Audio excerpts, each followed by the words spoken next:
Introducing health and wellness advocate, veteran international real estate investment expert, author and speaker, Adiel Gorel. Health tips, fitness tips, nutrition and well-being, world-class experts, all right here on my podcast, The Adiel Gorel Show. Hi, everybody. I'm very excited to be here with you again. Today, I'm particularly excited because we have an expert with whom I've already spoken before, and I believe the message and the knowledge that she has to share with us is absolutely and completely life-changing. So our guest is Dr. Alexis Cowan. Welcome, Alexis. Thank you for having me. I'm excited to chat today. So your research background is at the Princeton Metabolic Lab, which is one of the best in the world. And then you did your postdoc. You are very much a researchy kind of person. Yeah, I would say that. Though, I mean, I never really resonated fully with the centralized academic model, but a series of opportunities presented themselves and I decided to take them. And, obviously in retrospect now, we'll get into it, but I think it was, an incredible experience to be able to have one foot in the centralized world and one foot in the decentralized world, to be able to really synthesize the two together and create something new that is like the best of both. So yeah, I would say I'm a researchy type person, but definitely disagree quite a bit with the way things are done within the standard academic environment. Absolutely. And I come from Silicon Valley, so there is this great logic, which is wonderful, the creativity, which is wonderful, but also if I don't see it, I don't believe it, kind of. So let's get right into it, because I believe your message, your knowledge can benefit a lot of people. So if we can start, what is circadian rhythm and why does it matter? Why does it matter for our health? Yeah, so the circadian rhythm is the 24-hour cycles of the body. There's other rhythms as well, like ultradian rhythm is every 90 minutes to 3 hours, for example. It's actually like the swap over of the paranasal sinus, swap over of sympathetic to parasympathetic dominance. But if we look at the day-long cycle, the circadian cycle, that is the 24-hour-long cycle. And there are different Zeitgebers or time givers that are responsible for keeping that clock ticking at the right frequency within the body. But the primary one is the light and dark cycles. So both light and dark are equally important from a circadian perspective to keep that clock ticking at the right beat. And the clock that I'm referring to primarily lives in the hypothalamus within the brain. It's called the suprachiasmatic nucleus, or the SCN. This part of the brain is the master clock for the whole body. So it's directly connected to the back of the eye as well. There's something called the retinohypothalamic tract that connects the retina directly to the SCN. And so it's taking in the light information or the absence of light information from the environment, and then it's synthesizing that to understand what time of day it is, which then has all of these knock-on functions and effects on every other tissue in the body, because there are certain functions that are supposed to happen at certain times of day. For example, during the daytime, we're focused on digestion, cognition, movement, like getting substrates mobilized for, exercise and things like that. But at nighttime, we want to switch into a regenerative process and a regenerative pathways that are allowing the tissues to turn over effectively, engage in autophagy, which is like when the cellular cleanup crews come in and take out the garbage and repurpose it. We're focused on, recovery, sleep. These types of activities are associated with the dark portion of the day. But today, in the modern indoor milieu where most people are living indoor lifestyles, we're both having an absence of a sufficient bright full spectrum light during the day. And we also have an issue getting darkness at night. And so from the daytime perspective, when we're looking at, what's provided by nature, let's say, which is what our bodies evolved or were designed to receive, we're thinking about sunlight. When the sun comes up, there's a certain spectrum associated with that. It's very red and infrared dominant. As the sun approaches midday, we have much more blue entering the frequency. So midday sun is about 50% red and infrared and about 25% blue. Worth noting here is that that blue light is what's particularly important for setting that circadian clock in the brain.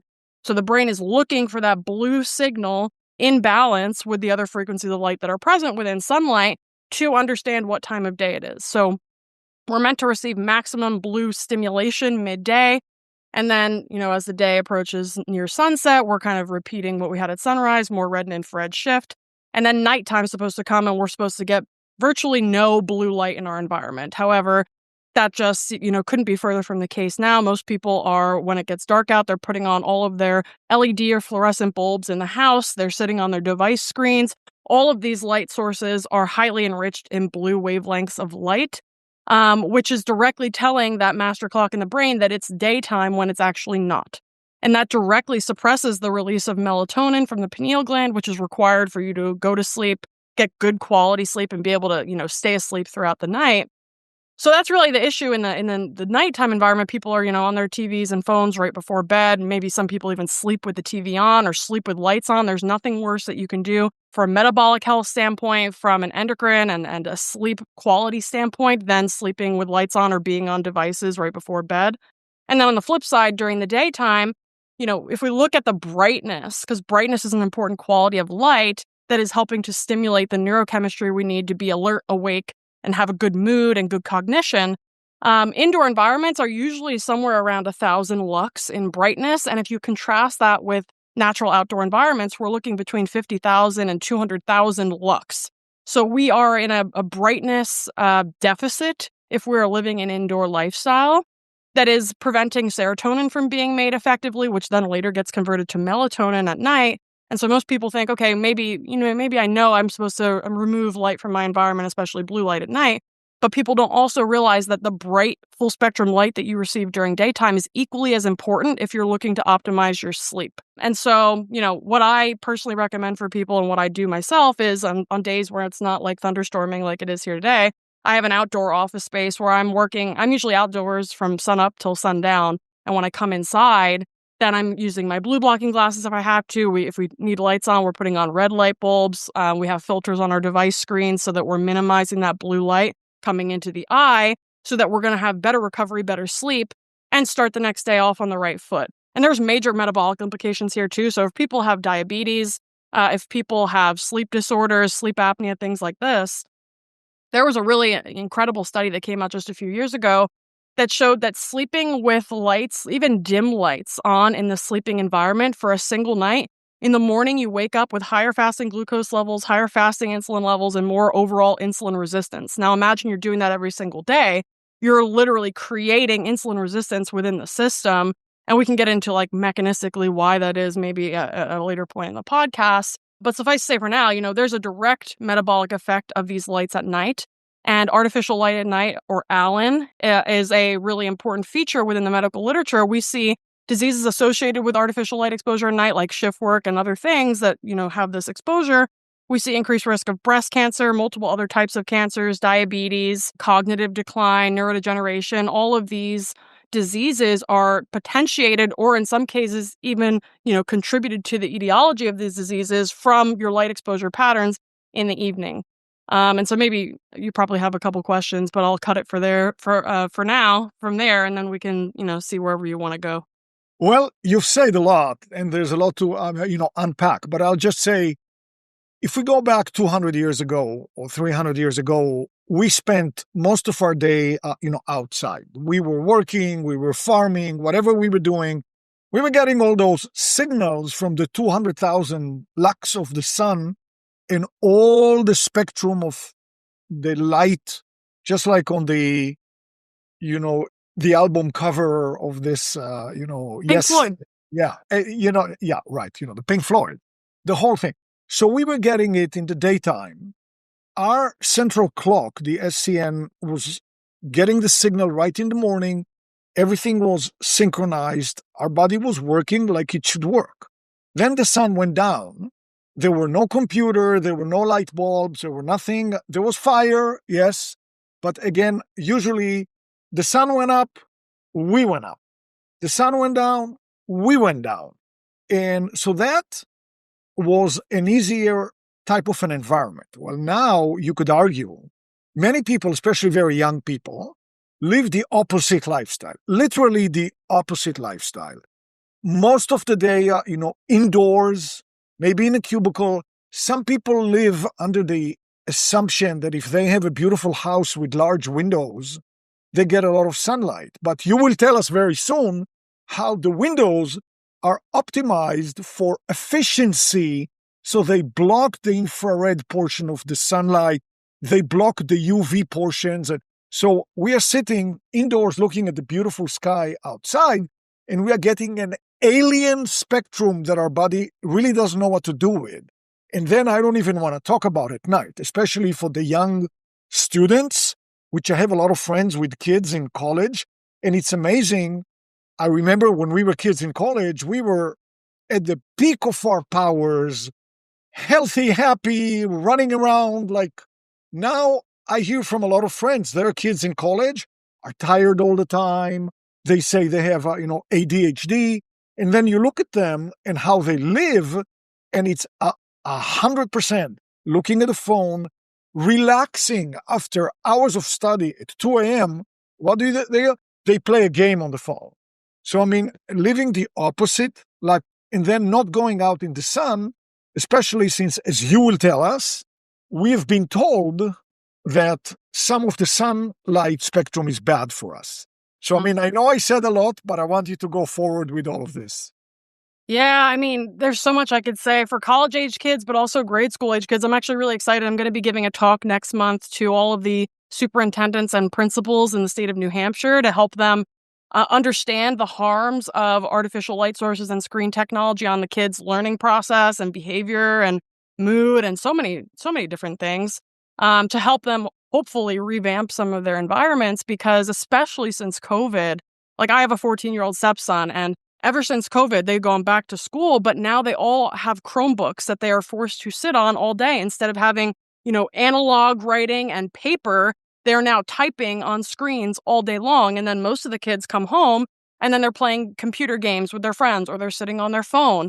And so these kids are just getting blasted with not only artificial light, like in blue enriched artificial light, but also with non-native EMFs, because now all the classrooms also require Wi-Fi in order to run the Chromebooks. And before COVID, most classrooms, some probably had it, but most probably didn't even need it that much. So we're having some really big issues here. And I'm thinking back to this 2015 study that was conducted in the Middle East, I think in Saudi, that compared two schools. One school was about 100 or 200 meters away from a cell phone tower, and the other school had much more distance between. There was no local cell phone tower present, and they showed a significantly higher level of HbA1c, hemoglobin A1c, which is a sign of your fasting blood sugar, your total blood sugar levels over the course of roughly a couple months.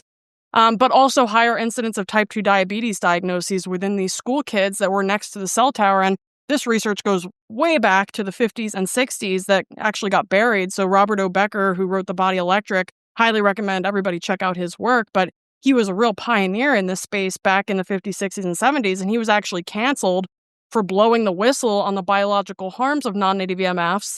And he was he worked, I believe, for the Navy, and he was actually an MD, but he had a lab and he was studying the effects of non-native EMFs and also the regeneration pathways. So he was interested in limb regeneration and studied salamanders and other amphibians, but also was hopeful that we would be able to make huge strides in humans as well, because he worked with a lot of veterans.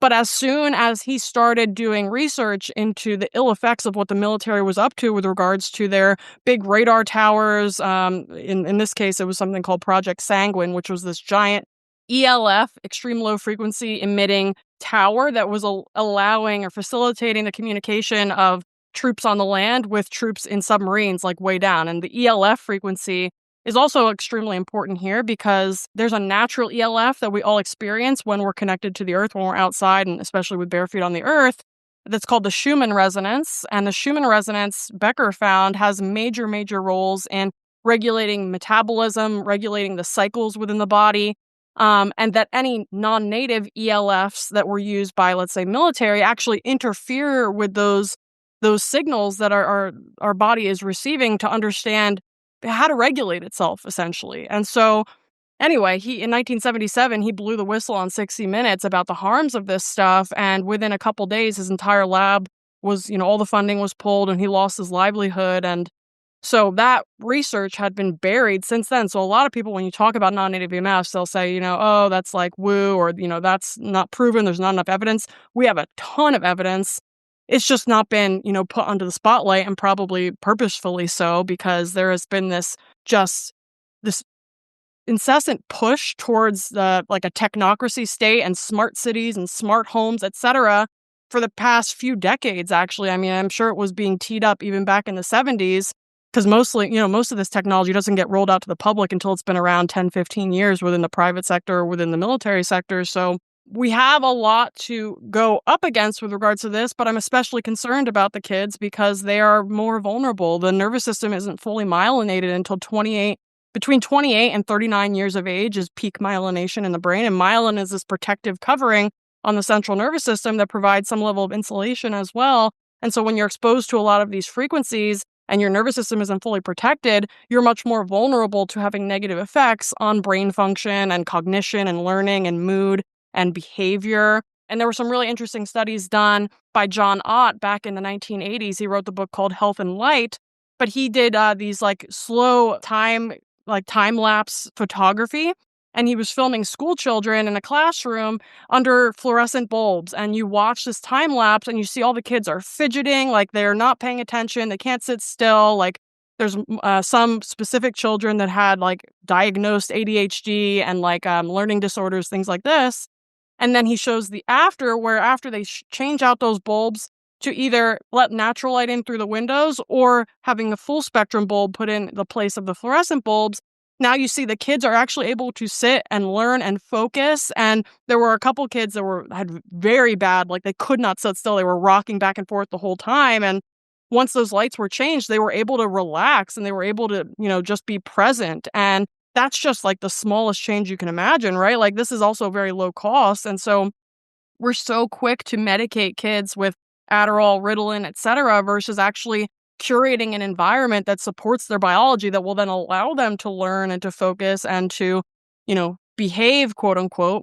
But also when we're talking about these younger kids, they shouldn't be forced to sit still staring forward at a board or at a screen for 8 hours a day. I personally argue it's highly unethical and it's impeding their development with regards to their posture and biomechanics, with regards to their ability to move well and think well. It also, screws up the alignment in the neck and just like the jaw development and so many different aspects. The vision too, we have a myopia problem. The predictions right now, if things keep trending the same way, we're going to reach roughly 50% global myopia levels by the year 2050. And of course, this kind of leads me into the conversation about why near-infrared light and UV light are important with regards to mitochondrial function, energy production. Because if you're wearing standard glasses or contacts, virtually every brand out there, if you just go to your eye doctor and get prescribed these lenses, they're going to be blocking UV light. And the glasses will also block a decent amount of near-infrared light as well. And this is absolutely, a critical point to push on. So I'll talk about UV light a little bit first because it's the most demonized. When we think about UVB light in particular, most people know that you need that to make vitamin D when it interacts with your skin. There's a molecule called 7-dehydrocholesterol that gets converted into pre-vitamin D3. Then it can go into the bloodstream and undergo secondary conversions and tertiary conversions in the liver and the kidneys. But people don't realize outside of vitamin D, there is a whole lot of things that UVB light is doing. So just briefly on the vitamin D story, not only do you make vitamin D, but also about a dozen other vitamin D-like molecules are made in the skin in response to UVB light. If we also look at the literature around vitamin D status and chronic illnesses, we see virtually every chronic disease state that we are facing societally is associated with a low vitamin D status. And yet we look at studies like the VITAL study that showed that vitamin D supplementation actually doesn't provide a benefit to reducing or ameliorating those conditions. And so what that's telling us is that vitamin D is actually a biomarker of your sun exposure habits. And when you're out in the sun and getting that UVB light to make vitamin D, you're also getting UVA light, which releases nitric oxide and supports blood flow and nutrient delivery to tissues, waste removal from tissues. We're also getting near-infrared light, which directly penetrates all the way into the body and stimulates the mitochondria to make energy, water, and also biophotons. And we could talk about that later. Your mitochondria actually make a ton of light. It's just retained within the system, so you can't see per se. Though I think there is some argument that you can, when you're with somebody in person, you're sampling their biophotons to see if you actually get along with them or not. There's a lot of nonverbal things going on there. But that near-infrared light is an absolute essential nutrient. That's how we have to think about it. Same with UV light. We really need to think about it in this way because then it really shows the flip side when we're in indoor environments. Like you mentioned, window glass blocks virtually 100% of near-infrared light because it's considered thermal. And if you're trying to maintain stable indoor temperatures, you don't want that heat to come through because now it's going to increase your energy bills. I like to say that energy efficiency in lighting, technology, and windows is creating an energy crisis in the human body because we're meant to be bathed with near-infrared light all day long, sun up to sundown. And if people are sitting in indoor environments now, which 90% of them, or no, not 90% of Americans, Americans spend 90% of their days or more indoors. So this is a huge problem. We're highly deficient in near-infrared light, and it's creating a metabolic and a mitochondrial crisis that also is reflected in, the chronic disease burden, because if we look at all of the primary chronic diseases, underlying them is mitochondrial dysfunction in one or more tissues. But back to the UV part of the story. So UVB light, in addition to making vitamin D and all the other vitamin D analogs, also makes another really important molecule in the skin and in the brain via the eyes. And this molecule is called pro-opiomelanocortin, or POMC. So this is a very complex prohormone. It's made in the brain when UVB light comes through the eye, and also in the skin when UVB light interacts with the skin. And it's cleaved into 10 different hormonal products. One of them is beta endorphin, which is an endogenous opioid molecule. And, as people know about opioids, they're one of the most abused drug types out there, primarily, in my opinion, because people are highly UV light deficient. And so you're constantly trying to reach something to get a hit of dopamine, which is what the opioids give you, not realizing that if you curated the proper environment for your biology, that you would naturally just feel good at a baseline. And that's what beta endorphin does. It makes you feel good. It reduces anxiety and depression. It improves cognition. It modulates the immune system in positive ways. And it overall boosts up your dopamine levels so that you're kind of cruising at altitude. If you're constantly UV light deficient, in particular UVB light, you are not basically getting this baseline boost, which means that you're constantly going to be reaching for things to give you a hit of dopamine, whether it's social media, whether it's junk food, whether it's pornography, drugs, alcohol, whatever it is. You're on this roller coaster of dopamine because your body needs to elevate its dopamine in some way. Your brain wants that, but it's not getting the right inputs to do it the right way, the way that nature intended. And so instead, you end up on this roller coaster, and you start engaging in compulsive or addictive behaviors. And that's really the way I see addiction in general, and OCD as well. I have a friend who had really bad OCD that was completely ameliorated by dialing in her circadian and light health. It's absolutely changed her life in very short periods of time.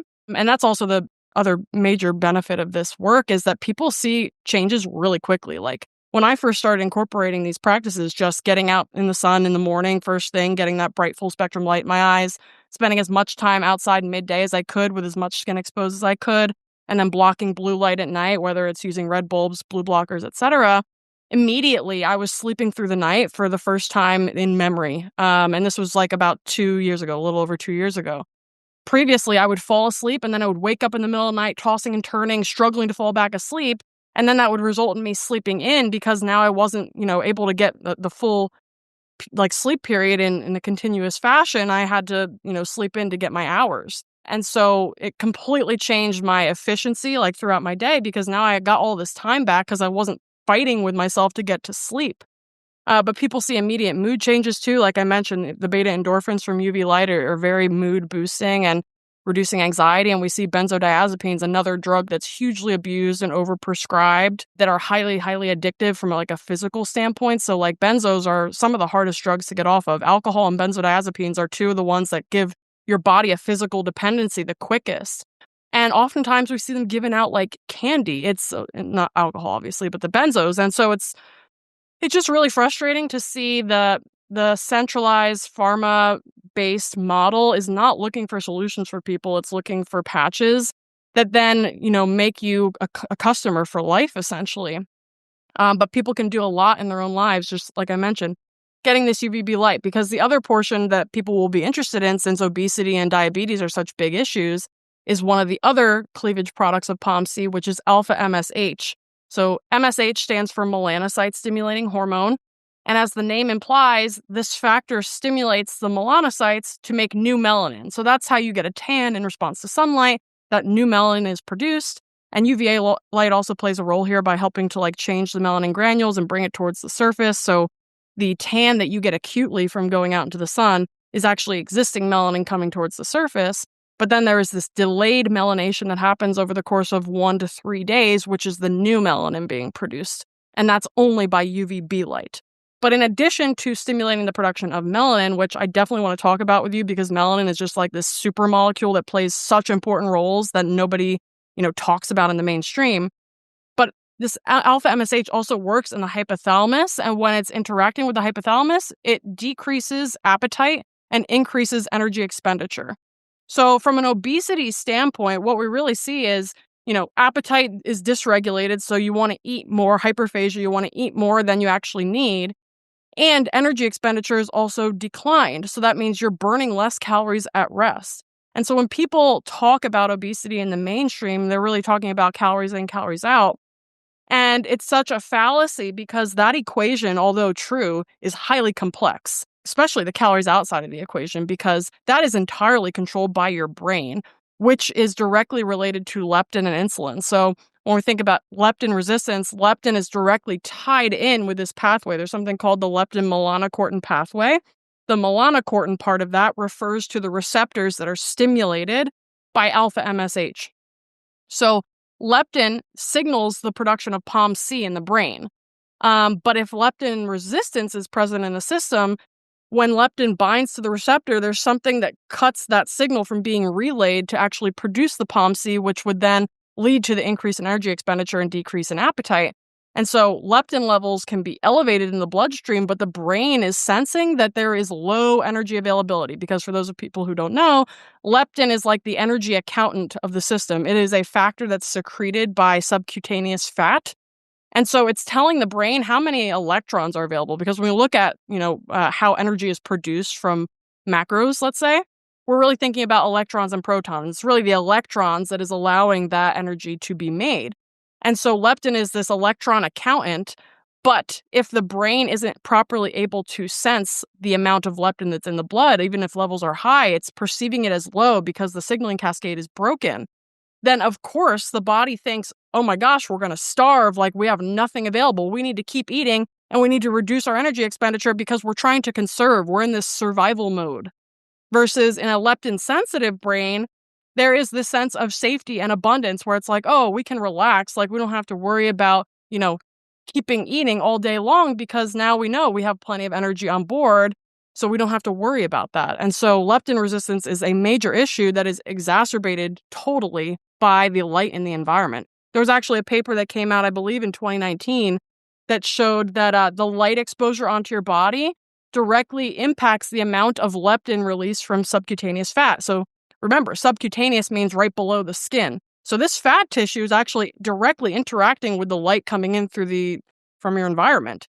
And that would include blue light, but also, of course, red infrared light as well, which penetrates even more deeply. But that blue light in particular, when it's received in full spectrum at the right dose, it directly helps to stimulate leptin release from fat tissue, which then goes and tells your brain, we don't need to eat. We also boost total POMC. So that means we're also increasing beta endorphin. We're just feeling good at a baseline. We don't feel compelled to overconsume. Our metabolic rate is elevated. So that's going to help clear up any excess substrate. So if we're talking high triglycerides, LDL cholesterol issues, these types of things is typically a sign of insulin and or leptin resistance because they travel very closely together. Almost in all cases, leptin resistance precedes insulin resistance. And so this can happen decades before you get an actual diagnosis. And actually, I really like to mention this just briefly because so many people are not getting the proper testing, let's say, to actually catch things early. And I'm sure that's by design. Like the insurance companies won't cover a fasting insulin test for somebody who's not diagnosed prediabetes or diabetes. But the problem with that is your fasting insulin will be elevated up to 10 years before you're diagnosed with diabetes. So there's a decade-long window where you could have caught this issue and, insurance doesn't care to cover it. And so there's a lot people can do, of course, in their own lives you can order your own tests online, for example, at Own Your Labs.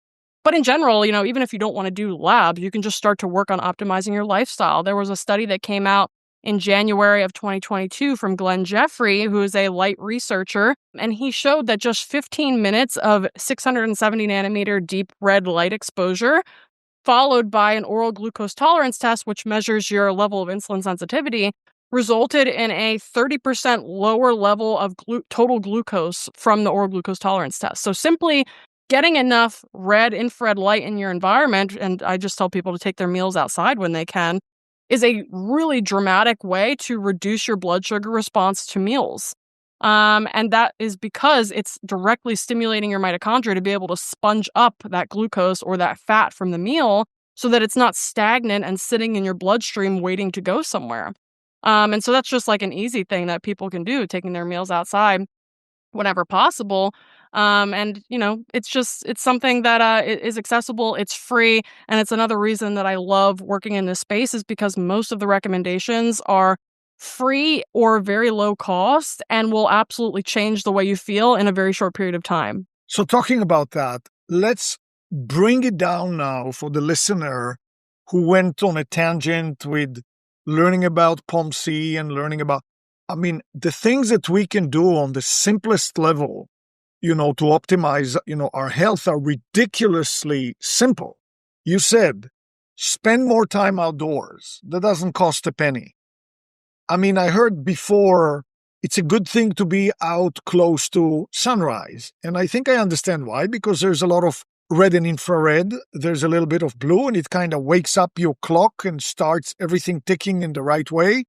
And then getting the midnight. Now, when you say you spend most of the day, outside, you have an umbrella. You're in the shade. You get the ambient light. People don't have to think that, oh my God, I have to be in the sun all day, I'm going to bake. No, you don't. You used an expression which I really liked, said, why don't you use nature's sunscreen? The shade, So being outdoors, I have, this thing that's installed here on, awning that opens up.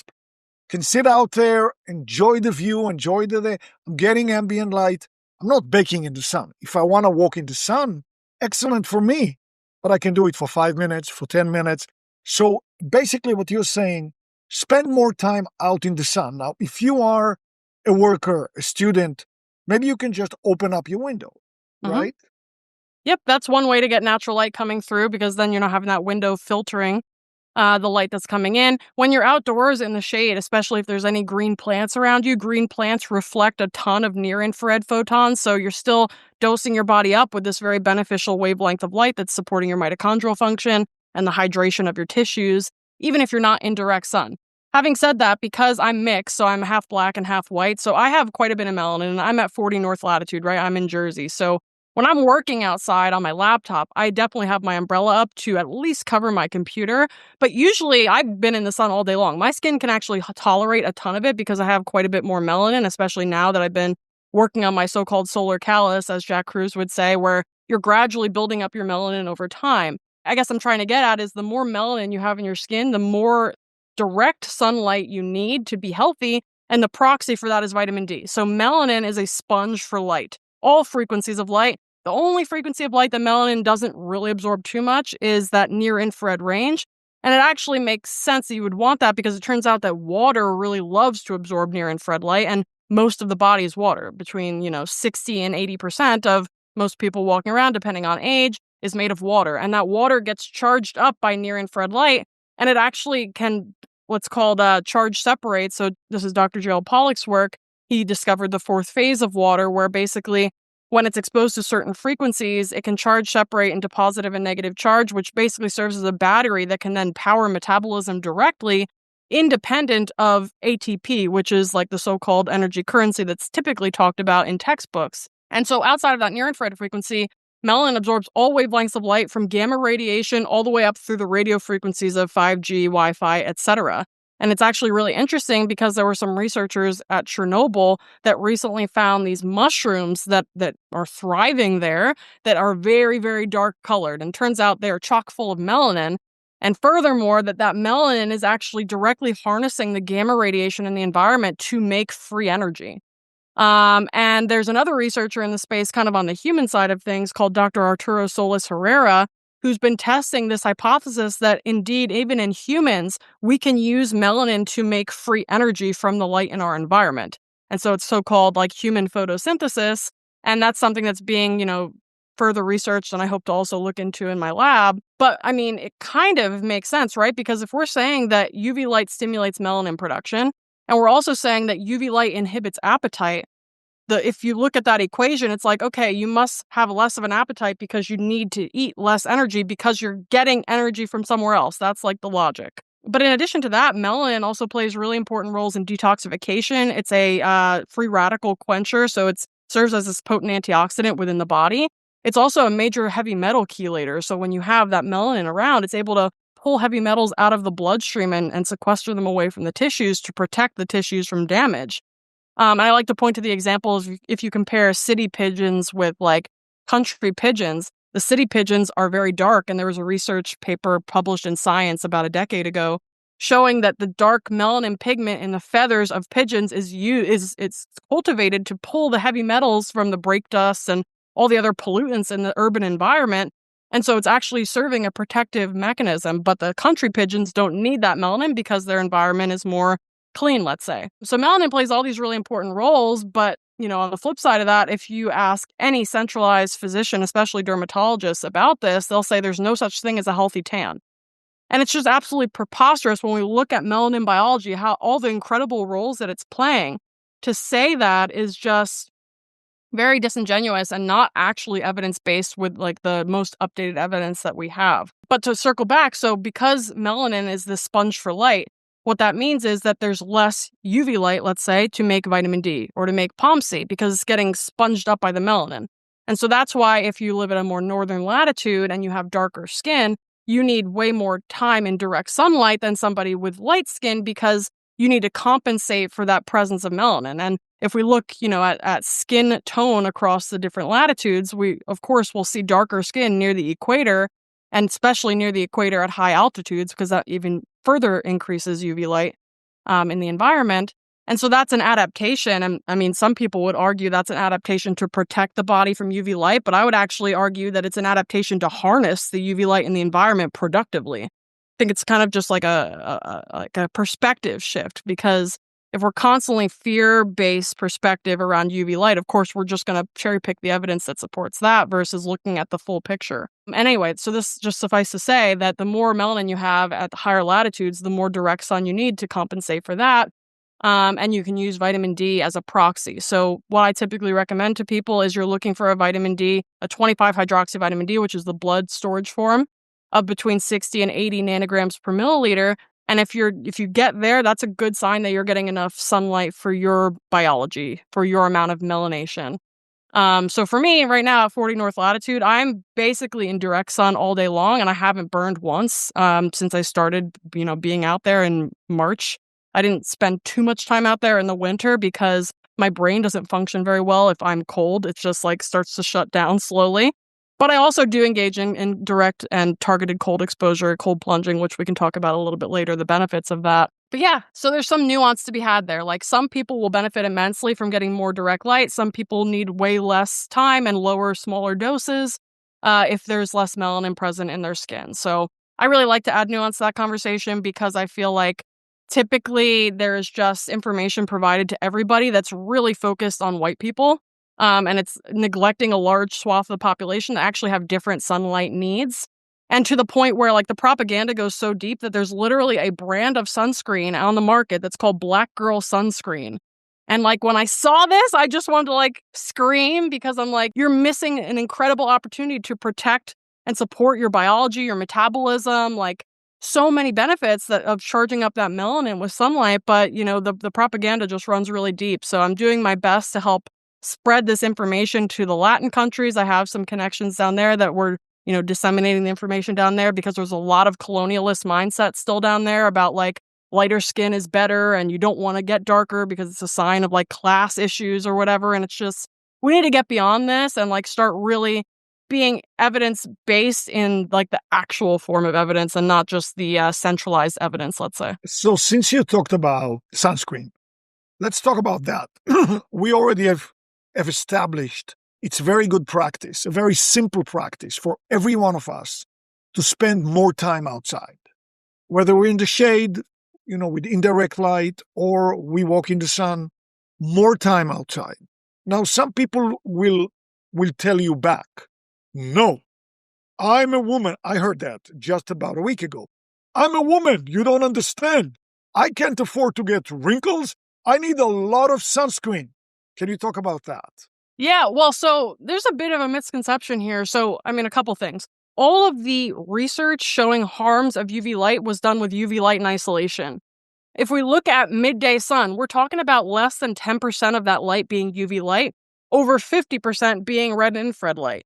And if you look up the literature around the interactions between UV and infrared, we actually see that red and infrared light protects the body against any harms of UV light. So there's that piece.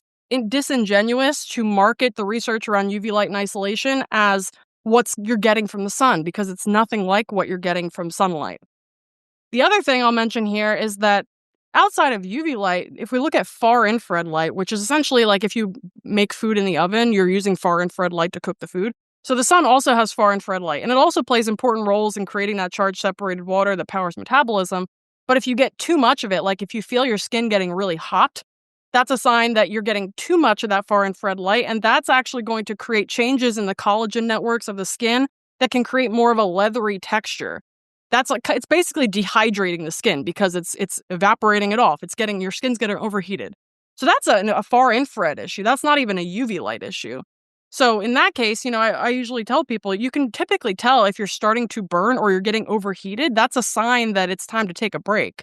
And you can usually catch that pretty early too. Like at the first sign of like, oh, something's feeling a little tender or a little overheated, go in the shade and you can, either put water on your skin because water can help to absorb some of that heat out. It's a very good sponge for heat or infrared light. Or, just spend the time in the shade to cool down and, you may decide you don't want to go back out that day or whatever. But again, using that shade and leveraging it is beneficial because you're still getting all of that ambient light, the benefits of that, but you're not getting the direct heat and light from the sun that could push you over the edge and cause burning and things like this. So with regards to sunscreen, the major issues, there's a couple with sunscreen are, especially on the chemical sunscreen side of things, we have the oxybenzones and the avobenzones that are actually endocrine disruptors and have been shown to cause skin cancer. So what people are putting on oftentimes could actually be exacerbating or creating an issue they're trying to protect from. So those are the chemical sunscreens. I usually don't spend much time talking about them because I think most people at this point know that they're not the best choice and actually they could cause harm. Hormonal health issues as well. On the mineral sunscreen side of things, the issue that I have with them in general, and this just covers all sunscreens, is that when you put that on your body, what you're doing is you're selectively filtering out a portion of the sun spectrum. So what you're doing is you're changing, like I like to think about the sun spectrum of different times of day as like a Morse code. So there's different series of dots and dashes that's conveying specific information. So depending on the light frequencies at a given time of day, you can think about that as a sequence of information that's being interpreted by the body to understand what time it is. So if you're selectively removing a subset of the spectrum using a mineral sunscreen or a chemical sunscreen, you're changing the information that's being received by the body. So obviously there's going to be some situations where maybe people need them. They're going to be out on, a boat for hours and hours and they have fair skin and, they're going to burn. Using like a mineral sunscreen, might make sense in that case, but that doesn't mean you do it all the time. I think there's always going to be special cases where it's like, yeah, you can use it, but I usually don't talk about them because this isn't the norm. Like this shouldn't be something we're normalizing. It should be used as needed only. But outside of that, we should really be focused on developing that solar callus, which is gradually increasing your exposure over time. You start early in the season, like maybe you start in March. And you're gradually building up your time into the summer so that you're not burning. You're actually cultivating that healthy melanin. And you can further get benefits by leveraging that morning light, like you mentioned. Not only from a circadian perspective are you getting the benefits of the right ratio of red and blue, but that red-enriched morning light also helps to prime the skin to make it more able to make melanin, which requires good mitochondrial function in the melanocytes when you're out midday. So people who are really fair, prepping and priming their skin with red and infrared light before and or after the exposure is majorly beneficial. And whether you're doing that, ideally leveraging sunrise, sunset, but also if you want to use like a sauna space bulb or some form of red light therapy before you go out as well, that could also be prudent to help protect your skin from burning. And when you're engaging in these practices, you'll likely find that you're not burning. So you're not going to feel the need to reach for the sunscreen on a daily basis. And I want to bring a couple other things into the equation too, because there are a lot of factors that influence burning. And it's not just whether or not you went into the sun. There are so many lifestyle and diet practices that people engage in that increase their risk of burning. For example, if you're consuming a lot of processed foods, not only are you elevating your glucose levels, but you're also consuming a ton of these oxidized omega-6 fats, which, because the skin turns over so quickly, the fats that you're consuming through the diet are directly influencing the fats in the cell membranes of the skin cells. And if you're consuming a lot of these oxidized omega-6s, you're creating membranes that are more fragile, essentially. And so they're going to be more prone to burning and damage from sunlight because they aren't full of those more sturdy saturated fats, for example, that you would get from animal foods that help to make a more robust skin barrier. And in addition to that, the flip side of the omega-6s is people aren't getting enough omega-3s. Most people aren't getting any omega-3 EPA and DHA in their diet. You only really get those if you're eating seafood. Lamb has some. Among the land animals, it's the best source of DHA, but really shellfish, fatty fish, these are going to be your best sources of omega-3, EPA, and DHA. Caviar is my personal favorite because it's, not only tasty, but it's also very enriched in the phospholipid form of EPA and DHA, which is particularly bioavailable. It's really readily sponged up by the body in a way that, eating fatty fish, and as good as those things are, they're just slightly less bioavailable, especially for the eyes and the brain. So it's something easy that you can add into your diet, but the omega-3s are anti-inflammatory. So that will also help to prevent burning, because what is burning but skin inflammation?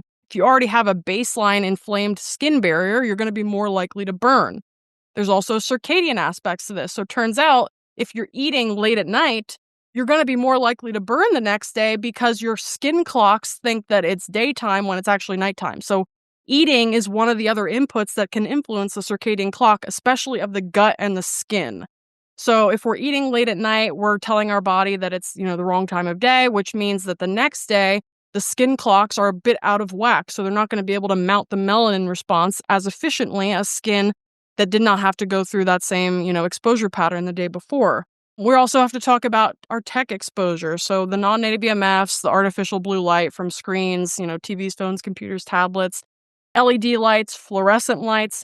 Blue light in isolation, which is what we're getting from all of these sources, is actually a mitochondrial poison. It directly impairs mitochondrial function.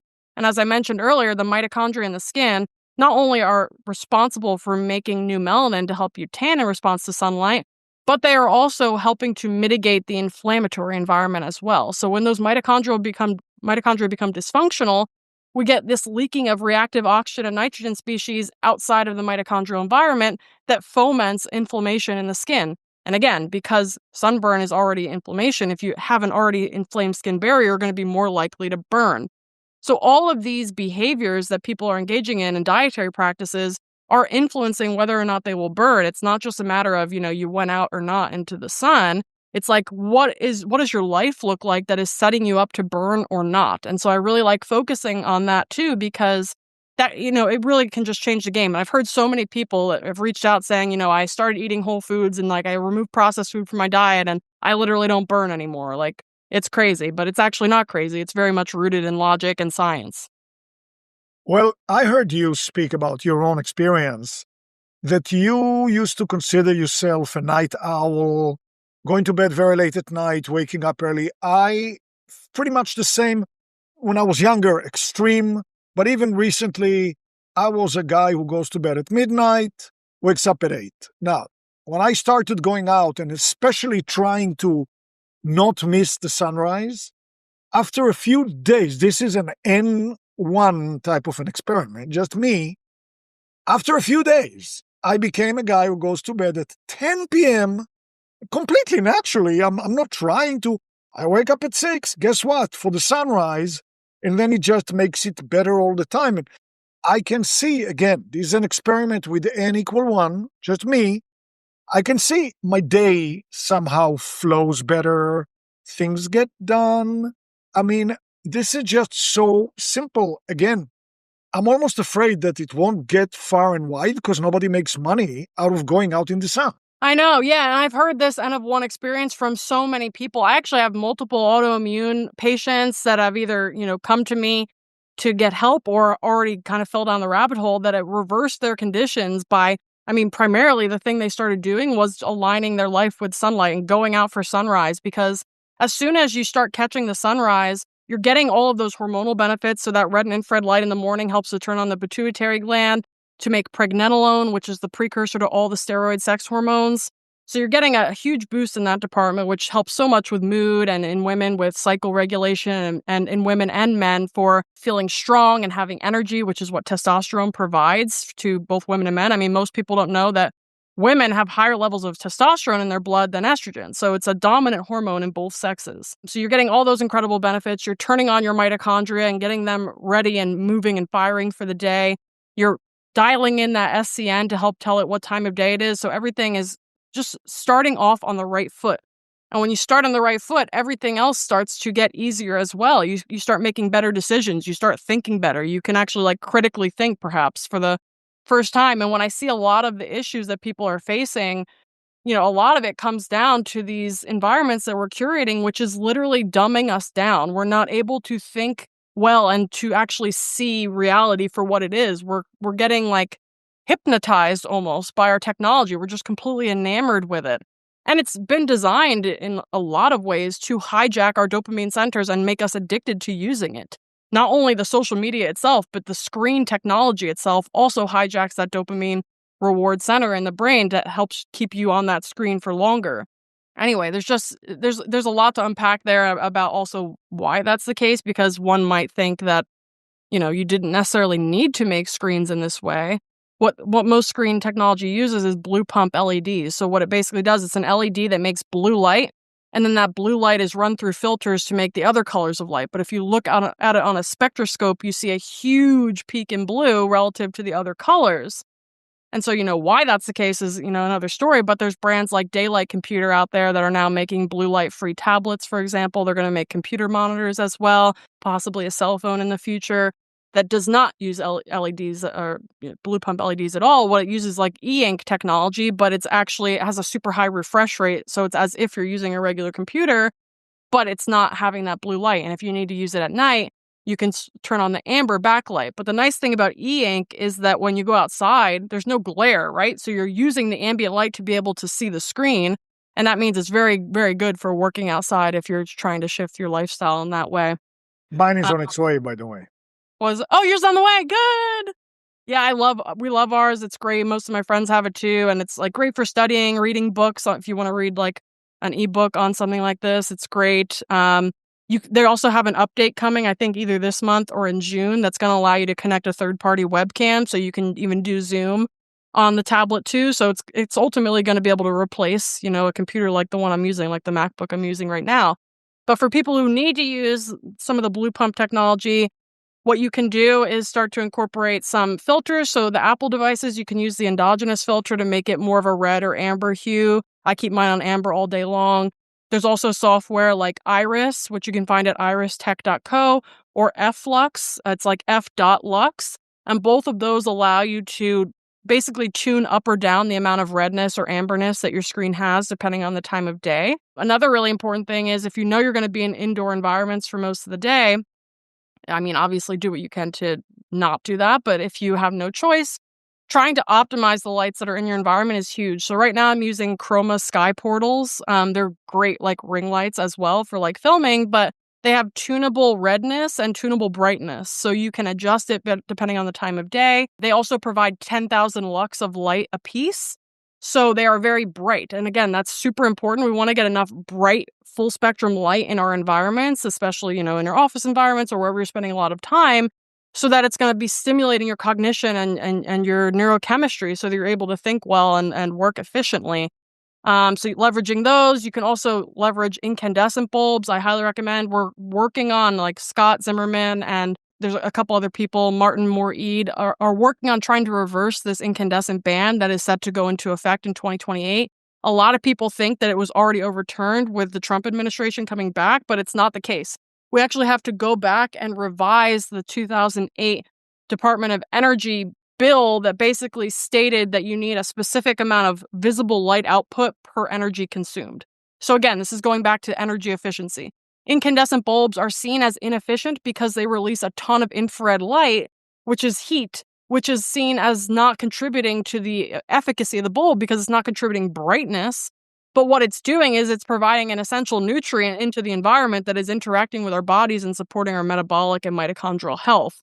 And so removing incandescent bulbs from the marketplace and there's actually even a push to make the energy consumption requirements even more stringent, to the point where even warm white LEDs will be made illegal to be, sold to the general public, which means that we're going to have cool white LEDs, all day, all night. And the crazy thing about this is that although LEDs are more efficient from an energy consumption standpoint, it actually ends up kind of canceling out because people are just using way more light. So instead of having their incandescents on only later in the day into the evening, now people just have their LEDs on all day long. And so it ends up actually equaling out. We're not actually saving energy by doing this. It's kind of just this illusion and like a facade of being like mindful or like, I don't know exactly. It's virtue signaling, basically. That's it. Yes, it's hollow. It's not meaningful in any way. And in fact, it's actually having incredibly negative effects on our health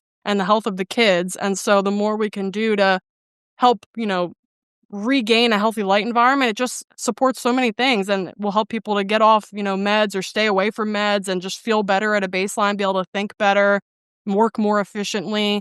And I mean, from my own experience, when I started getting out in the morning and getting morning sun and blocking blue light at night, I suddenly felt like a much stronger connection to my intuitive knowing around things. Like my spidey senses started going off the charts. Like I just had a very strong knowing about like, this person's for me, this person isn't. Like I want to do this work and not that work. Like I just started getting into flow much more easily and like getting to know myself better. And I've heard this from a lot of people. And it also makes sense because when we're connecting to nature, we're a part of nature. We're the only species that sees ourselves as separate from the whole because we have this frontal lobe that's able to sense the contrast between, self-awareness and other.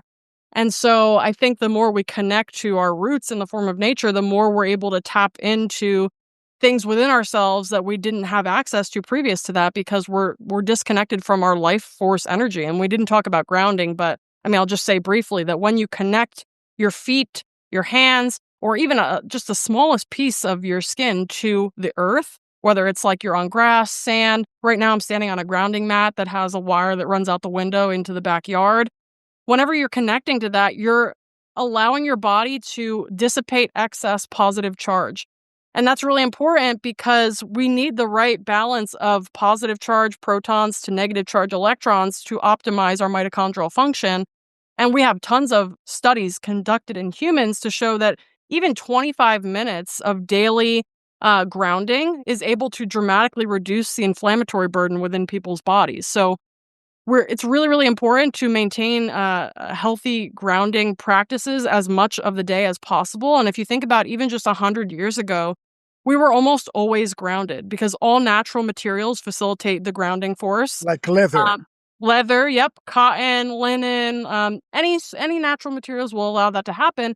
But since the advent of the petroleum products and the plastics and things like this, everything is synthetic, and so we're not able to get the flow of charge into the body that helps to regulate the electrical aspects of our systems, because as Becker really describes eloquently, we are electrical beings and we're meant to be grounded in the same way. When you plug into an outlet, that ground helps to keep the device working well and not, having electrical problems. And so it's the same for us. We're meant to be grounded basically all day. I would argue all day. And most people aren't ever grounding at all. And so the more you can incorporate even short periods of that, or to start to hack your office environments or whatever it is to incorporate, a grounding mat. I always tell people to try to ground directly into the earth whenever possible. So I have a highlight reel on my Instagram called Grounding Test, and it shows you, if you want to do that, how you can run an insulated copper wire. You basically coil it around the probe of your mat or whatever it is you're using. And then you can run that wire out a window or out a door and like bury a little coil of it into the ground so that you can directly connect to the earth. But if you can't do that and you want to ground directly into the ground of an outlet, you just basically need to get an outlet tester first to make sure that that ground is stable and good quality. Otherwise, you're going to be causing more harm than good. But grounding is just a non-negotiable for me. I'm virtually grounded all day long whenever Well, I'm sitting on my a mat. office. I mean, Great. my feet are on a mat right now. But Yep. one little tip for somebody who says, gee, I don't have access to this. I don't have access. They talk about hug a tree. Well, Yep. you put these pads on some leaves of a tree, you're grounding. That's right. Most of this stuff is free. You don't necessarily need the gadgets and gizmos, especially if you are working outside. So like whenever I'm working outside, I'm just barefoot and I have at least, one of my feet on the patio or on the grass so that I'm directly grounding. You only need the smallest sliver. And I have actually a video on my Instagram where it's really cool. It basically proves that we're just chock full of semiconductors, which is something that Becker found out. But like I was standing on a grounding mat. My partner was standing next to me. I'm grounded. He's ungrounded. I just put my fingertip on him and boom, he's grounded. Like you only need the smallest bit of you exposed to something that is grounded electrically to the earth in order for you to also be grounded.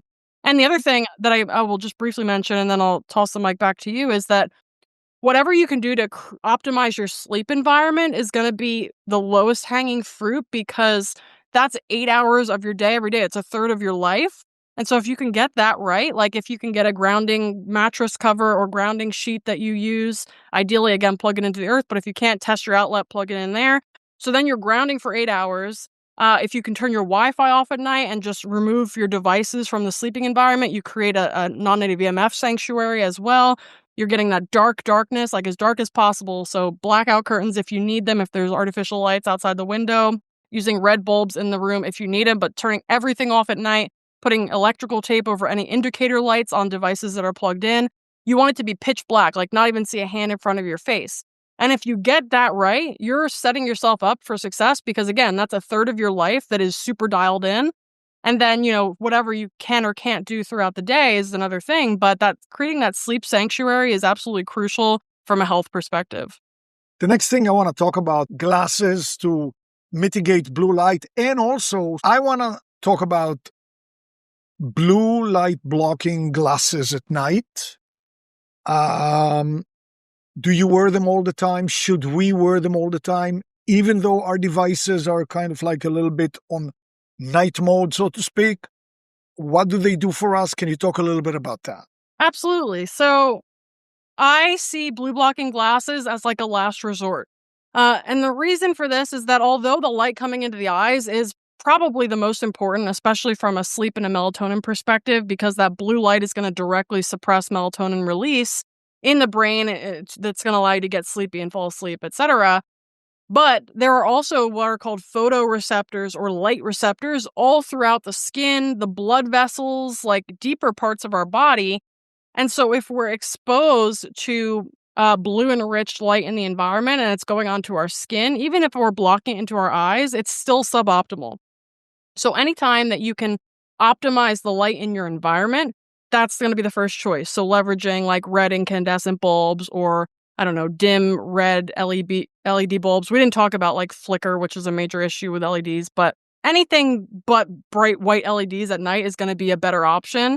I would say the best option would be red incandescents, which people can get from like healthlighting.com is where I get all my incandescent bulbs. We love them. So using the red incandescent bulbs, putting filters on your screen so that they're red. Most TVs as well, if you go into the advanced settings, you can put it on RGB mode so you can make the screen red as well. So if you're going to watch TV at night, you can do that.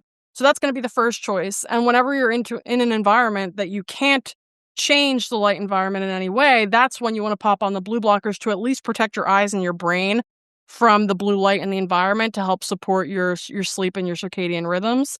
But having said that, there is a spectrum of products on the market. So when you're looking for blue blockers, for nighttime use, we are looking for glasses that block between 400 and 550 nanometer light at least.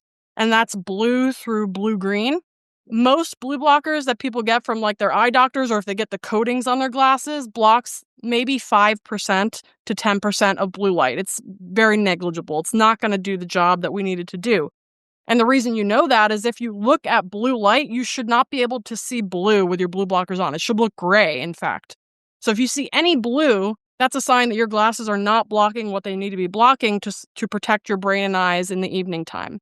So those lenses, those good quality lenses should have a dark orange tint to them or a red tint to them. That's a sign that they're going to work well. There are also blue blockers that you can wear during the daytime. So for example, if I had to go to the grocery store in the middle of the day and there's a lot of these harsh bright white LEDs, I'll pop on a pair of my daytime blue blockers, which have a light yellow lens. And the yellow just blocks about 50 or 60% of between 400 and 500 nanometer light. So you can still see green, but some of the blue is tamped down. That just helps to mitigate some of the harshness that you get from blue light in isolation. But the nighttime blue blockers are definitely the most important when it comes to protecting the sleep and circadian rhythm. So if people had to pick one pair, I would get the dark orange pair and use them whenever you have to go into environments in the evening where there is bright white light to help protect your body and support your health. So yeah, there's a range of products in the market. I use either Viva Rays or Bond Charge personally. I have their daytime and their nighttime blue blockers. I also have a pair of blue blockers from Chroma as well. So those are 3 brands that I personally use them and I like. There's other products on the market where it's like, maybe they work, but the frames feel kind of cheap or whatever. So those are the 3 that I typically will recommend people. It just occurred to me when you were talking about the glasses and then that we have all those receptors on our skin, which we talked at great length about being outside. I was thinking, I had this picture of somebody on vacation in Hawaii. So they are out in the sun. That's very good. Maybe they put a lot of sunscreen. I don't know. But then they're back in the room. They watch TV. But they're only wearing a bathing suit because, it's Hawaii. So they're completely naked. I mean, they're almost completely naked in the room in the harsh, glaring blue lights. And they put on the glasses and they think that they're doing well. Yep, exactly. This is the problem. And partially because the research on non-visual photoreception, so light interacting with the body outside of the eyes, is I don't want to say it's in its infancy, but it's just not talked about in the mainstream at all. So people don't even think about it. They're like, my skin can't possibly see. I don't have eyes on my skin. So what's the difference? But there actually is a big difference. Not only are you getting those receptors activated that are detecting blue light, for example, and then that's sending a relay into the system that's telling your body something about the light in the environment. But like I mentioned earlier, that artificial isolated blue light is also directly impairing mitochondrial function because there is no balance of the red and infrared. So in nature, we always receive blue with red and infrared. And that's because blue has this deleterious effect on mitochondria, but red and infrared have the opposite effect. They have a supportive effect. So it makes sense that in nature, we always receive blue with an abundance of red and infrared to help counterbalance that. But if we're watching TV or we're in indoor environments with a lot of this harsh blue light and isolation, we're not receiving that balance. And so we're actually directly harming our mitochondria. So there's both the photoreception part and the mitochondria part, and both are good pieces of evidence to say anytime you can mitigate your exposure to these things, you should do so. And that can even just look like putting on light clothing because that will also protect your skin from blue wavelength light because it's very short wavelength. It can't really penetrate very deeply. So bundling up, putting a blanket on, putting sweatsuit on or something like this before you're going to watch TV, if you have to do that. Otherwise, putting a filter on the TV and wearing your blue blockers, etc., you can do that. Just know that it's like suboptimal if you're just wearing the blue blockers. Okay, now I want to talk about 2 things that have to do with our eyes and glasses that may be slightly controversial to the first-time hearer. So I'll start with the easier one. Cataracts. Mm-hmm. So the prevailing notion is, of course, that cataracts are due to the horrific UV light and all of that stuff. That's what the ophthalmologists will tell you. But I heard from very good scientists, I want to see what you say about it, that cataracts are actually our body's mechanism of defending against all the artificial blue light. What do you think about that? Yeah, so the way that I see cataracts is mostly an issue of blue. But, people will say, oh, well, back in the day, people were getting cataracts and there was no screens, etc. So what's up with that? Well, actually, if we look at the demographic of people that were primarily suffering with cataracts before the tech boom, it was largely sailors. And if we look at the environment, the light environment that you're exposed to, if you're out at sea, let's say, you're getting a double dose of blue. So why is that the case? That's the case because water does not like blue. Water doesn't absorb blue. Water reflects a ton of blue. Water loves to absorb red, which is like infrared and heat, but it reflects blue. So that means when you're out at sea midday, you're not only getting the 25% blue light from the sun directly, but you're also getting a ton of blue reflected off the ocean as well.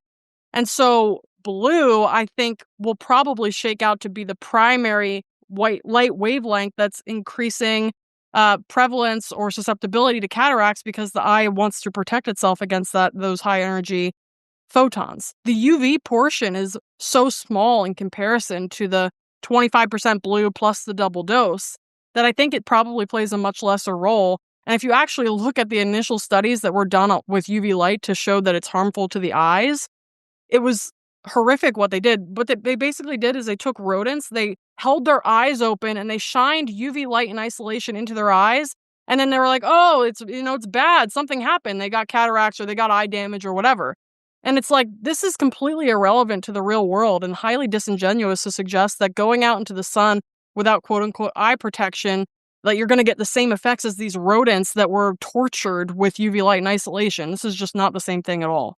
So correct me if I'm wrong, but actually looking at the real studies with the real lights, with the good lights, with the whole of the light, it would actually be more beneficial to avoid cataracts or even to do something about them, to minimize blue light, as we talked about at great length, and to be out in the sunlight.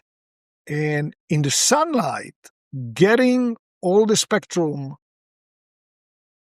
that we need. So now it brings me to my next maybe controversial point, sunglasses. So it's become almost an indispensable part of the culture. Let's go hiking. Come on, let's put on the sunglasses. We're so cool. Well, I started putting on a hat or a visor. Once again, nature's sunscreen, the shade.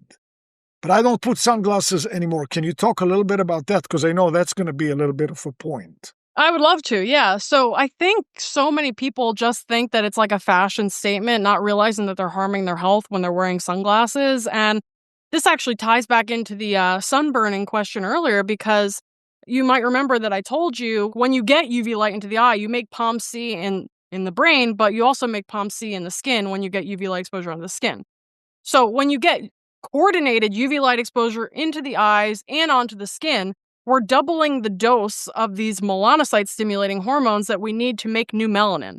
So if you're wearing UV-blocking contacts, glasses, or sunglasses when you're out in the sun, you're removing half of the dose that you're supposed to be producing in response to the UV light.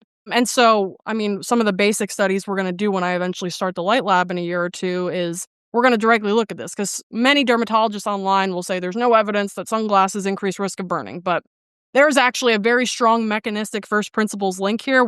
Nobody's done the study because it's stigmatized to even talk about this stuff. So there is a very strong probability that you're going to increase your risk of burning if you're wearing sunglasses. At the very least, you're not getting the mood boosting benefits of sun exposure into the UV light exposure into the eye. You're not getting the metabolic benefits. So there's a lot of reasons why you wouldn't want to wear those.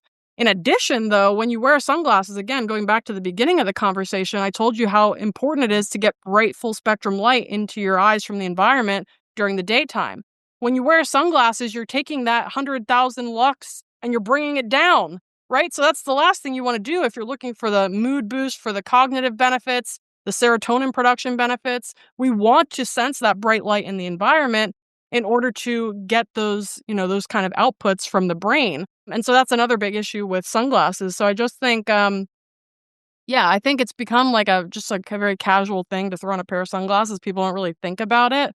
But the light that's coming into the eye, we'll probably see that that's one of the most important signals that is regulating the whole body, just because the eye is literally designed to take in light from the environment and then interpret that into signals that is then, dictating what happens internally. So I think we have a lot to learn in that area, but from a first principle standpoint, I will never wear a pair of sunglasses again. And the other thing I'll mention here briefly is that the more you wear sunglasses and the more you avoid getting full spectrum light into your eyes, the more sensitive your eyes will be. So people will be like, oh, my eyes are sensitive, like I have to wear them. Actually, no, you're curating an environment that's creating sensitivity in your eyes. So you have to gradually start to, expose them to brighter light, and maybe you'll need to pulse it again with shade. But over time and relatively quickly, people will regain their ability to be in those environments without having the watering, without having the squinting. And like my partner has light eyes and he was very photosensitive in the past, and now he goes out and it's not a problem. So you will adjust to it over time. You just need to give your body a chance to respond. And actually, once again, nobody said you can't wear a hat or a visor. Yep. And I have to say once again, equal one, me. I used to consider myself being very sensitive to light, bright lights. And it's only been maybe a half a year that I've been out in the sun and I'm totally not at all. Nothing like that. That's only N is equal one, only me. But so now a corollary question. When somebody wants to wear contact lenses or they wear glasses like I do, are there lenses that let it all through rather than block a portion of the spectrum? Yep.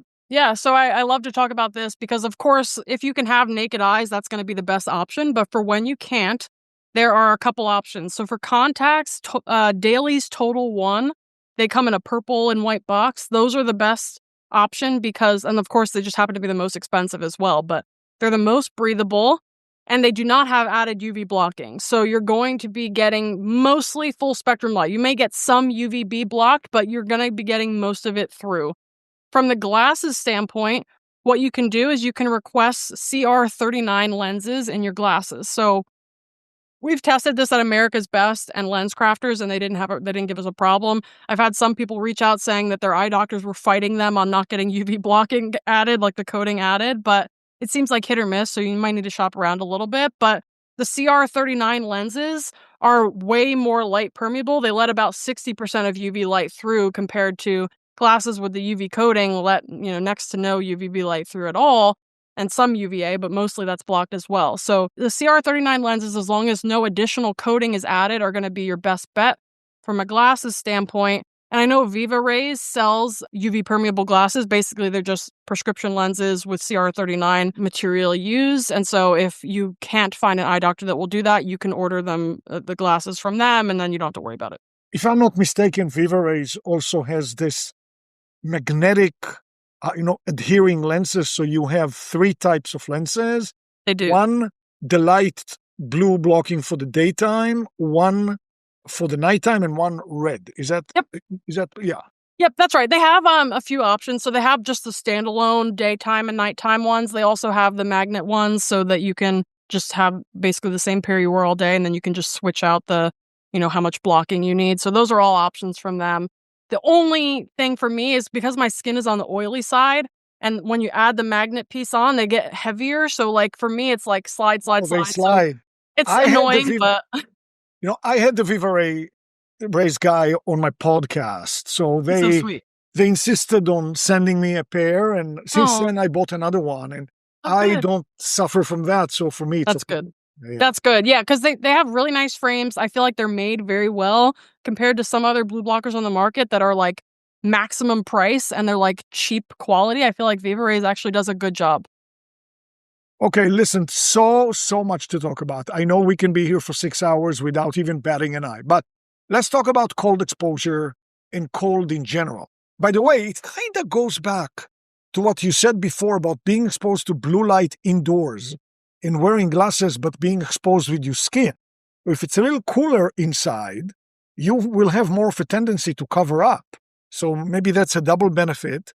But let's talk about a cold exposure if you can. Yeah, absolutely. So harkening back to nature, whenever it's cold out, typically that's a time of the year where there's low UV light availability. So the wintertime, for example. So it makes sense if we think about this. I mentioned or alluded to at least earlier that the mitochondria make biophotons. So 2 of the primary wavelengths of light that mitochondria make are infrared. So that's heat. That's why, you have body heat. When you exercise, you start sweating because your mitochondria are working. They're making more heat. So that's also known as infrared light. So we're making a ton of infrared light. You can also look at somebody on an infrared camera. You can see them. That's because, we're making a ton of light. But not only infrared, we also make a bunch of UV biophotons as well within the mitochondria. And so we are both infrared and UV light making machines. And it turns out when you get cold, what you're doing is you're stimulating the mitochondria immensely to help make that body heat back so that you're buffering your temperature against the cold. But as a consequence, you're also making a ton more UV light inside as well. So that actually is kind of perfectly aligned to the idea that infrared and UV light are essential nutrients, because essentially in the wintertime, when you have low sunlight yield and low UV yield, your body compensates by making its own internally in response to the cold. And the most efficient way, let's say, to get cold is leveraging cold water. Because as I mentioned earlier, water has an immense ability to wick heat away from the body and absorb infrared light. So when you go into cold water, it is going to be much more efficient at reducing your body temperature. And typically, there will be people online talking about like in 30-something degree water and there's ice in the water and it's like grueling experience. That's not typically the approach I use, nor the approach that Jack uses either. What I typically recommend is using roughly 55 degree Fahrenheit water. So it's much warmer than the 30-something degree that many people are using.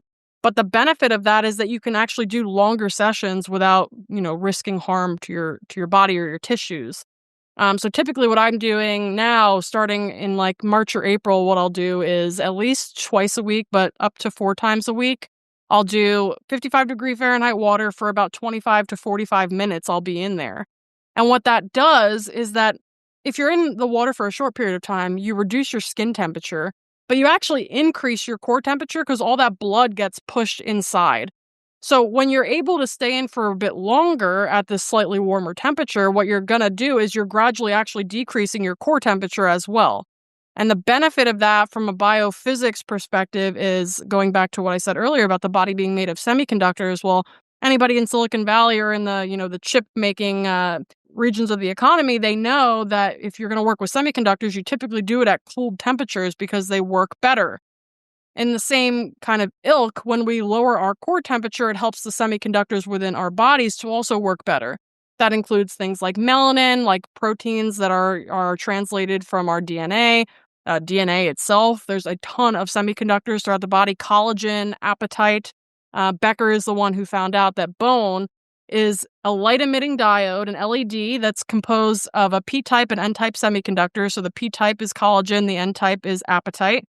And that bone actually emits red-brown light. You just don't see it because the light is actually contained within itself. It's not being released into the environment. So those are just some examples of semiconductors in the body that when you get cold, they can work more efficiently. And the whole system at a biophysical level works more effortlessly. And then it's able, obviously, there's also the anti-inflammatory benefits of cold. So you're getting lower inflammation, you're getting better mitochondrial function, you're getting more endogenous light production, you're getting better efficiency within the semiconductor networks. And so those are all the benefits you get from cold when you're doing intentional cold exposure. And again, those are really the benefits you get from doing longer sessions because you need enough time for the cold to actually get down to your core and really start to reduce your core temperature as well. There's also benefits on brown fat. So many people may not know what brown fat is, but it's a form of fat that literally looks brown because it's very mitochondrially dense. And brown fat is responsible for helping to maintain your core body temperature in the face of cold temperatures. So there was a study done a few years ago that showed something like only around 10% of adults are walking around with any meaningful amount of brown fat in their systems because most people are sitting at like 70, 75 degrees year round. Nobody is getting into the temperature extremes, especially not in cold. And so if you don't use it, you lose it essentially. You can build it back, but it requires intentional cold exposure to help activate and expand the brown fat that you may have in your body. You can also make something called beige fat, which is when your white subcutaneous fat turns into a brown fat-like tissue instead. So it's increasing mitochondrial density. Brown fat is a huge sponge for fat and glucose. So from a metabolic perspective, it's majorly beneficial to have it. It's also an important endocrine organ. So there's a brown fat thyroid axis that exists whereby your thyroid can release inactive T4 into the bloodstream. Your brown fat can actually take up that T4 and spit out T3, which is the active thyroid hormone. So for people with hypothyroidism, ironically, or paradoxically, tend to be the most cold averse population because they don't have the brown fat there to help buffer it, and their metabolism is slower because of the lack of thyroid hormone.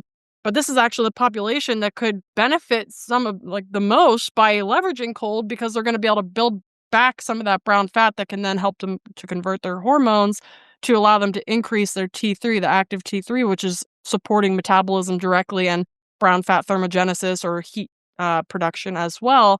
So typically what I tell people is you don't want to go from 0 to 100. Like when I first started, you can even, have water at 65 degrees and start with that, or even 70 degrees. Like anything below body temperature is going to be somewhat cooling, right? And you can gradually work your way down, lowering the temperature, extending your time, do it slowly. You can even just start also with doing face dunks into some ice water. There's a lot of temperature receptors on the face, so that's a good way to get that stimulus into your system to just try to feel it out. You can then move on and put ice packs on your core, for example, and just get used to doing that.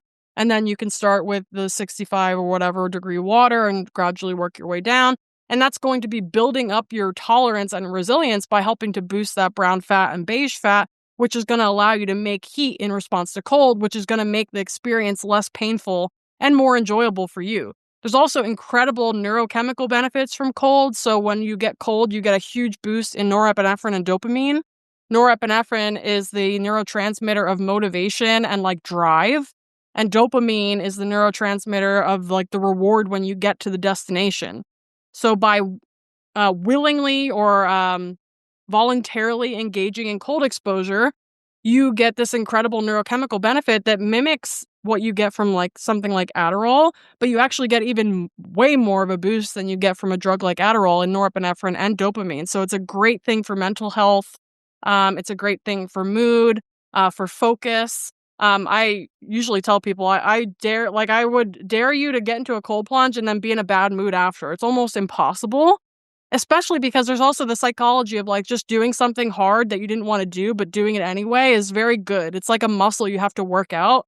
And the more you work it out, the better you're going to get at doing things that you don't want to do. And it's just an important thing to do to build resilience. I think a lot of people are just weak-minded. They're just kind of stagnant. They're not moving towards goals in their lives. They just want the easy way out of everything. And a lot of that comes back to the screen and tech abuse because, again, they're hijacking that dopamine system, which means that you're not getting a reward for anything anymore because you're just kind of glued to this screen instead. And so the more you can actually get out into the world and into nature and engage in that way, the better you're going to feel, the more motivated you're going to feel. And it's like a feed-forward mechanism that helps you improve your life over time relatively quickly. Going back to the cold for a second, and with the compassion that I have for the people with not that much time in the day to do stuff, how about you cold plunge between 1 and 5 minutes and maybe work on the axis of the equation that's the temperature? Maybe you go down from 60 to 55 to 50 to maybe, God forbid, 45 and 4. I mean, what does that? I understand what you said about the skin versus the core, but still, if people can do it for 3 or 5 minutes, what can they do? So that perspective, the shorter sessions, you're still getting the neurochemical benefit. You're still getting some of the brown fat benefit. You're just not really going to get a lot of that semiconduction benefit that you would get from longer sessions. So maybe that means maybe only once a week you can do a longer session. Fine. That's going to be way better than nothing. And then do some shorter sessions before that. There is some nuance here though. So colder temperatures aren't necessarily going to be better, especially for women. So for women who are cycling, going for too long, too frequently, and too cold are all ways that you're going to really royally screw up your cycle. And I track my hormones every day. And when I first started doing that, I was plunging every day and things were getting jumbled around. It wasn't anything crazy. And also I had no PMS, no cramps or anything when my cycle restarted. So there was a lot of benefits from that.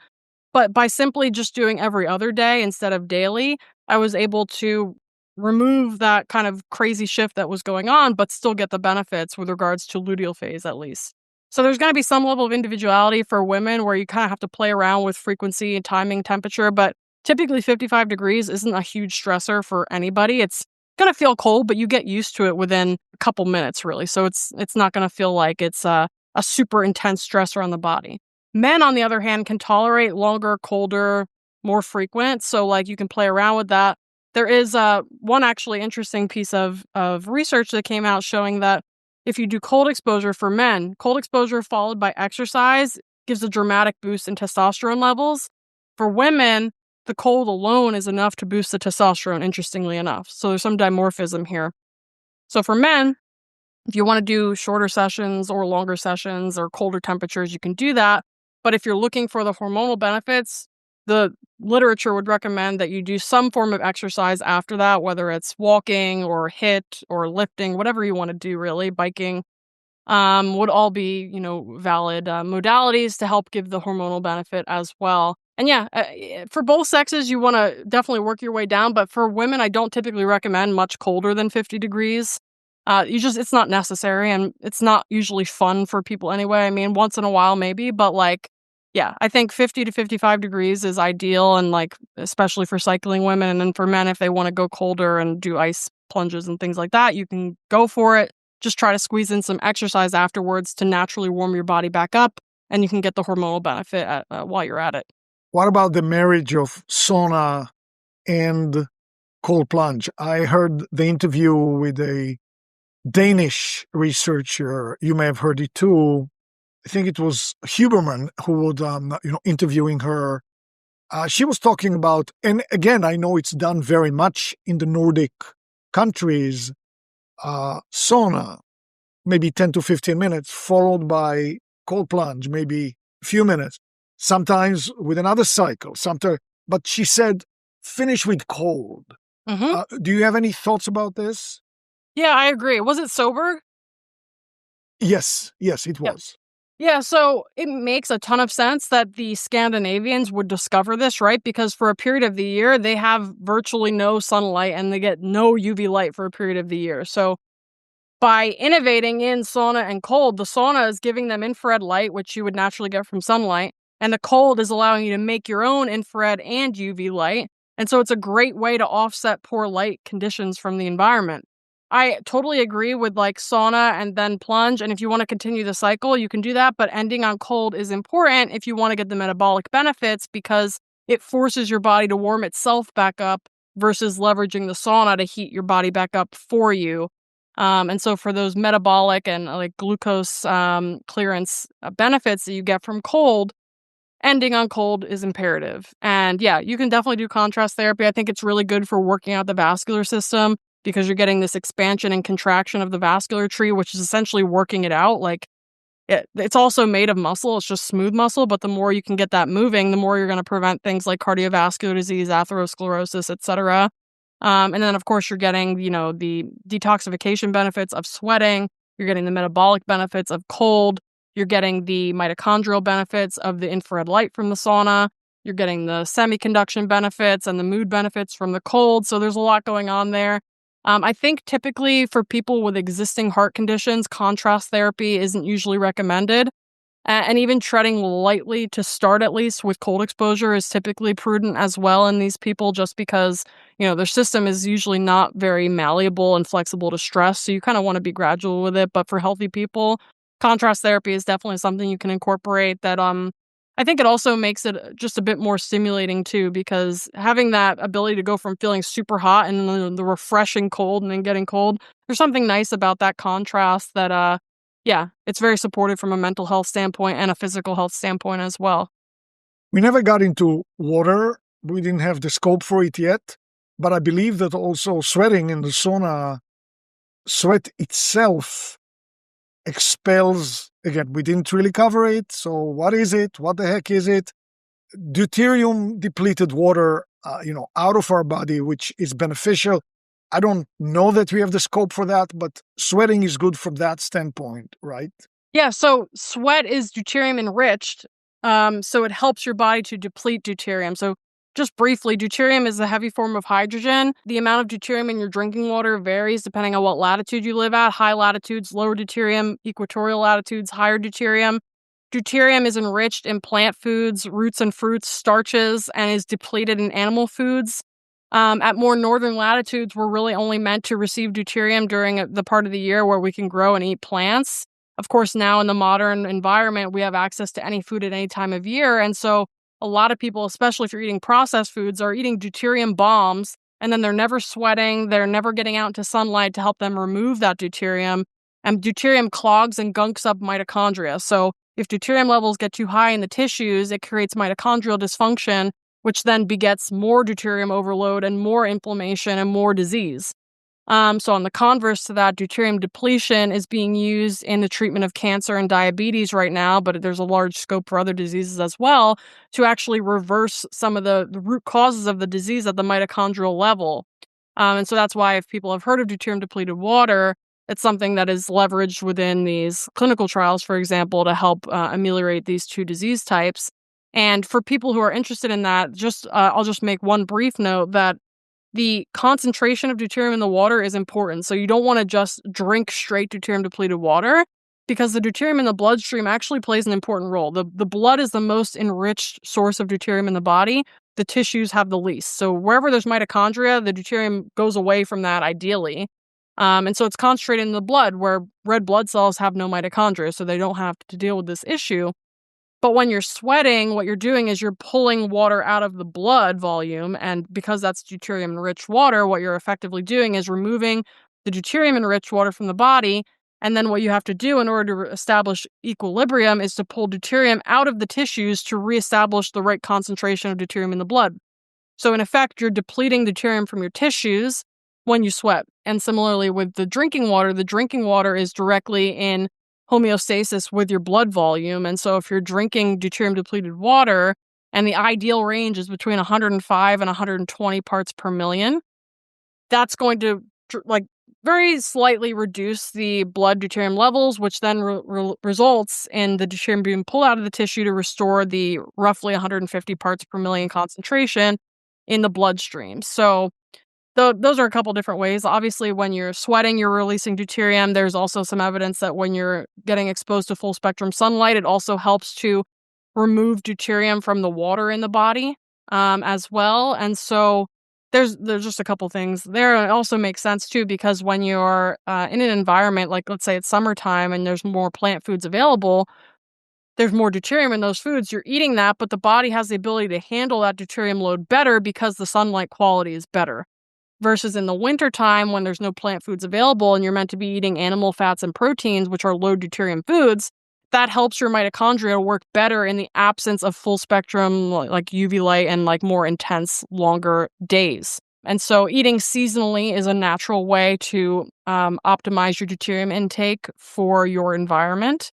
But for people with existing conditions who are looking to get better, there is evidence to suggest that using deuterium-depleted water protocol can help to ameliorate those conditions. There may also be some context in like sports performance as well, and just in general, a health optimization. But I think right. So if we take it out to the general public, not considering the price, would it make sense to drink deuterium depleted water at, let's say, 125 ppm? Let's say if it was free to buy, would it make sense for us to do it on an ongoing basis? Yeah, I would say like 125 is roughly what you would get if you were in the more Nordic region. So it's like around 130, 135 parts per million drinking water up, like let's say in Scandinavia. So if everybody had drinking water around that, it would honestly be ideal. And I know Jack Cruz talks about in the cenote system down in Mexico, it's one of the only more equatorial areas that also has deuterium depleted water available due to I believe it's calcium carbonate deposits within the ground there from the asteroid impact, basically. That is a natural deuterium filter. So the water there is deuterium depleted, even though the sun quality is really intense almost year round. And the people in that region apparently have very good health, and people would actually travel there to have that water because it was seen as like a healing water. So I think if everybody had access to slightly deuterium depleted water year round, it would be of benefit to everybody to drink it. Because I heard you before in some context saying you make sure that when you fly, because of all the stressors and radiation and everything, you make sure to drink, I'm going to call it DDW rather than say deuterium, to drink DDW the day before, the day of, the day after. But again, is that due to cost, or if you had a choice, you just drink it, all the time? Yeah, I would say it's definitely cost. And I was actually working with somebody to make an at-home unit that could, make deuterium depleted water at home, and you could toggle it on and off, and it would also be like a reverse osmosis system. But anyway, the project ended up falling through, unfortunately. But hopefully somebody does it, or maybe I'll work on it in the future.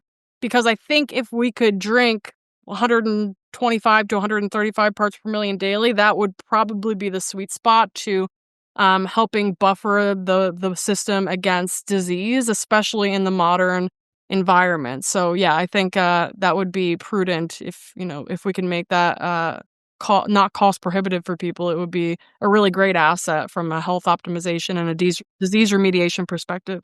By the way, I'm jumping backwards to the grounding part. Uh-huh. One tip that I got from you was extremely useful, so I want to make sure I'm mentioning it here because a lot of people have yards that don't lend themselves to be on the ground or on the grass. Many, they live on a hill, the shrubs, it doesn't work. So you mentioned something very interesting. Even if you have cement pads, which a lot of people have in their yard, a good possibility is that cement itself is a conductor. And so you can walk barefoot on the path in your yard and you're still grounding. Yep. So in that grounding test highlight reel on my Insta, I have it basically just shows people how to use a voltmeter to roughly test. If it's non-zero, you're not grounded. If it's zero, you're grounded. Don't really pay attention to the number exactly unless it's zero. So you can test and see if your patio is grounding or, whatever outside is.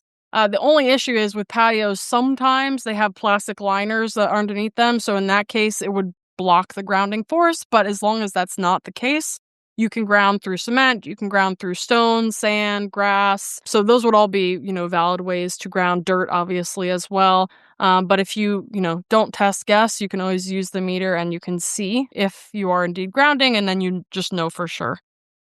So, Alexis, you clearly are a treasure trove of super valuable information, in my opinion, that everybody should have and learn.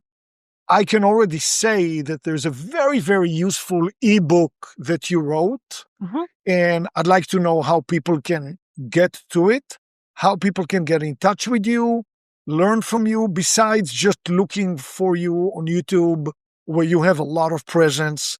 How can people reach and benefit from your knowledge? Yeah, so I'm mostly active on Instagram at Dr. Alexis Jasmine, Jazmyn. In my link in bio there, and also on X, my X handle is the same. There's a link in my bio on both, and all of my offerings and stuff are on there, products that I recommend, my website, where you can buy my ebook and any of my courses. Those are all linked in there.